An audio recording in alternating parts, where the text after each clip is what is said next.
Dans ce burn-out où je suis venue déconstruire, en fait. Je suis encore en train de déconstruire tous les schémas que j'avais mis en place pour exister. Et d'aider les femmes à clarifier ce qu'elles veulent et ce qu'elles ont besoin. Complètement. Donc, je me réjouis vraiment de pouvoir mettre en place tout ça. Bien sûr, ma priorité actuelle, c'est de m'accompagner moi-même au travers de cette métamorphose et cette évolution.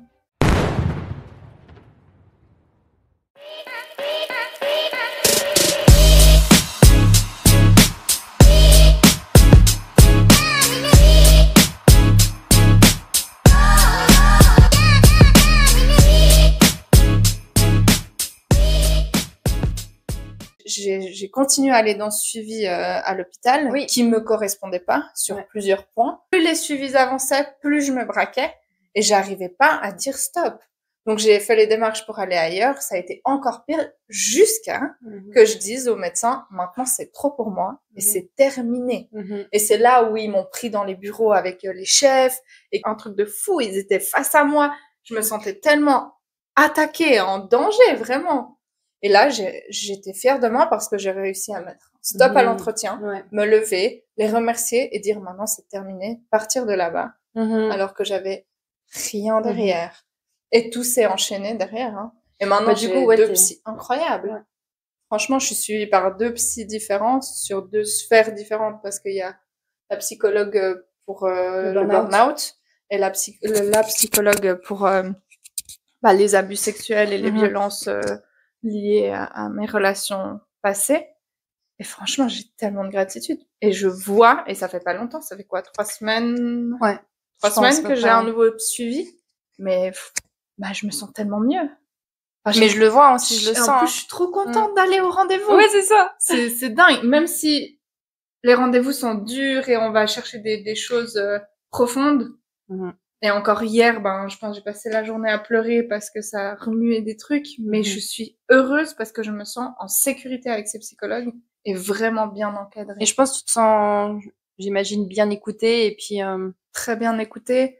Maintenant, j'ai aussi pris la décision que s'il y a un truc qui joue pas, je le dis tout de suite. Après, j'ai quand même le sentiment aussi, le fait que ce soit des femmes, je me sens mieux. Je dis pas que les hommes font du mauvais travail, pas du tout. C'est juste que c'est pas adapté à ce que j'ai besoin pour l'instant. Et ça, c'est aussi c'est ok de dire que si tu te sens à l'aise. Enfin, il y a pas que les gens apprennent personnellement ou autre. Toi, c'est ça, c'est que tu t'écoutes toi et tes besoins sur le moment, en fait, tout simplement. C'est qu'aujourd'hui, c'est comme ça. Ça se trouve, dans 6 mois, tu vas préférer. On sait pas. Concrètement, t'en es où là maintenant? Là, concrètement, donc j'ai signé mon bail lundi. Pour ton nouvel appart. Pour mon nouvel appart. Donc ça, c'est vraiment trop cool. Donc niveau du logement, ça va se stabiliser. Niveau de la santé, j'ai trouvé 2 psychologues géniales qui me suivent vraiment super bien.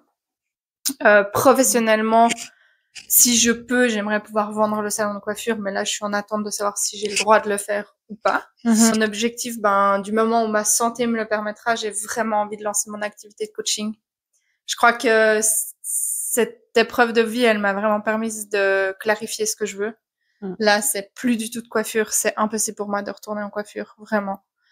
Et j'ai envie d'accompagner plus que tout des femmes dans ce qu'elles traversent, à se métamorphoser, à réussir à pouvoir se remettre en question, s'introspecter, parce que c'est vraiment tout ce que j'ai appris sur le terrain, quoi. Parce que bien sûr, j'ai été formée en tant que coach et j'ai appris de la théorie, j'ai appris à gérer des groupes, j'ai appris à gérer des séances. Mais quand tu le vis dans la vraie vie, c'est encore différent. Mais tu vois, c'est ça, je pense, la richesse du truc, c'est que le fait que t'es passé par ça, maintenant, c'est pas que t'es légitime d'accompagner des personnes dans ce domaine-là, c'est juste que tu vas pouvoir vraiment dire, mais moi, je suis passée par là, en fait. Faut pas dire, moi, mais pour dire, en fait, je comprends ce que tu traverses, je ressens. Alors, c'est toujours quand même différent, mais dans le fond, ce côté perdu, ce côté fuite, ce côté... aussi les projections familiales. Moi, je le vois vraiment comme une richesse. Bien sûr. Et moi, je crois au fait qu'il n'y a pas de hasard dans ce qu'on vit et tout. Alors oui, on peut avoir des prises de conscience qui sont beaucoup plus rapides pour certaines choses ou à certains moments de notre vie.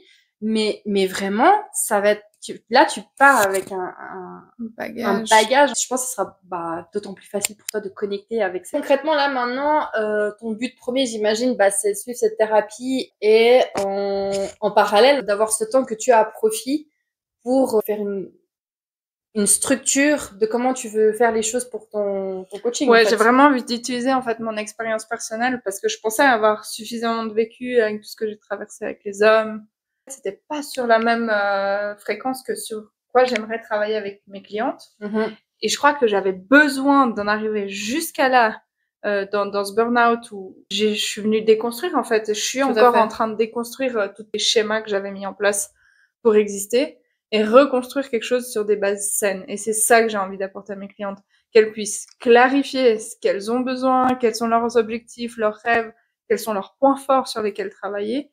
Et c'est exactement ce que je suis en train de faire sur moi. Donc ça va me permettre de mettre en place des outils que je pourrais transmettre en travaillant sur moi et en moi, pendant je sais pas comment le dire, mais sur mon parcours en fait de guérison, pendant mon parcours de guérison, parce que là c'est exactement dans quoi je suis maintenant. En fait, t'es en pleine phase d'introspection en fait. C'est énorme et c'est tous les jours. Souvent on croit se connaître, on croit savoir nos valeurs et nos besoins. Mais en fait, des fois, c'est les besoins du voisin, de la famille, du copain, du machin et tout, où on s'est construit autour d'un truc qui nous appartient pas. C'est ça, c'est de remettre les bases, besoins, quelles sont nos valeurs. Et puis en fait, je pense que c'est une ligne de conduite. Oui.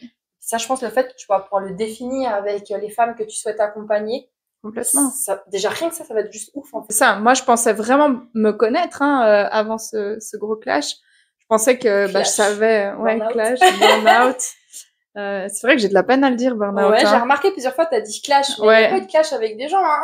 Non, c'est ça, j'ai eu un clash avec moi-même. J'avoue que burn-out, en fait, pour moi, il a été tellement utilisé à toutes les sauces que j'ai l'impression que, c'est ça dévalorise ce que j'ai vécu parce que pour moi, c'était tellement énorme. J'ai l'impression que le mot est pas adapté, mais c'est peut-être pour ça que j'arrive pas à l'utiliser. Ouais.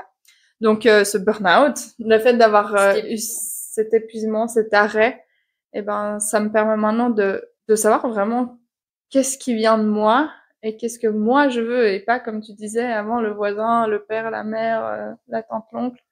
Et c'est mes besoins à moi et c'est ça où j'ai envie d'aller. C'est d'aider les femmes à clarifier ce qu'elles veulent et ce qu'elles ont besoin. Et puis les accompagner à vivre ce qu'elles ont vraiment envie de vivre. Ouais, tout à fait. Mais il me semble que tu m'avais dit que toi, ton objectif, c'était assez ciblé sur... donc, c'était les femmes principalement que tu veux... Enfin, que les femmes que tu veux accompagner. J'accompagnerai que des femmes. Et puis, il y avait un certain... Oui, c'est des femmes qui sont déterminées aussi à déconstruire tout ce qui a été installé. Il faut être prêt. Et ça, c'est vraiment hyper important de conscientiser, comme on disait avant. C'est pas toujours le bon moment. On met en place des trucs et en fait, c'est pas le bon moment. Et quand tu veux déconstruire, il faut être vraiment honnête avec soi-même et accepter qu'il y a des trucs qu'il faut lâcher. Et ça, ouais, c'est énorme. Donc, bien sûr, il faut que ce soit des femmes qui sont déterminées à réussir, à pouvoir se métamorphoser, à déconstruire, à changer, entre guillemets. Je trouve que ce mot, souvent, on dit, ouais, t'as changé. On l'utilise d'une manière négative. Avec une connotation négative. Ouais, c'est une évolution. Après, ça dépend. De nouveau, ça dépend de la perception de chacun, mais tu changes pour être juste aligné avec justement tes besoins. Là, les gens vont dire oui, t'as changé parce que tu corresponds plus à leurs besoins ou leurs projections. Et en fait, moi, j'ai changé, alors. Oui. Mais il faut réussir à arriver à ça, de dire oui, j'ai changé, et alors? Ouais. Et je trouve que le changement, en fait, il a trop une connotation négative. Ouais. J'ai envie d'apporter une autre connotation à ce mot changer, transformer. Pour arriver à être un être qu'on a vraiment envie. Après, je pense aussi, on parle beaucoup de transformation qui nous transcende, mais en fait, chaque petit pas, chaque petite prise de conscience est déjà un grand pas, en fait, déjà pour soi-même. Complètement. Et ça, il faut pas le négliger. C'est vrai. Et puis, être aussi indulgent envers nous-mêmes, parce que souvent, on se jette la pierre, on se flagelle à fond. Clairement. Et ça, non, en fait, faut être avec bienveillance pour cette transformation, en fait, intérieure. Ouais. Complètement. Donc, je me réjouis vraiment de pouvoir mettre en place tout ça. Bien sûr, ma priorité actuelle, c'est de m'accompagner moi-même au travers de cette métamorphose et cette évolution pour que je sois complètement prête et rétablie pour accompagner mes futurs clients. En tout cas, merci beaucoup d'avoir participé avec moi. C'était vraiment essentiel pour moi que tu sois à mes côtés pour pouvoir faire ces vidéos parce que tu étais tellement présente durant tout ce passage à mes émotions. C'était tellement essentiel pour moi et merci. Merci à toi. Moi aussi, je t'aime. Oh, c'est trop d'amour, c'est horrible, on n'arrête pas de se dire. C'est vrai, mais c'est plutôt cool. Ouais. Merci.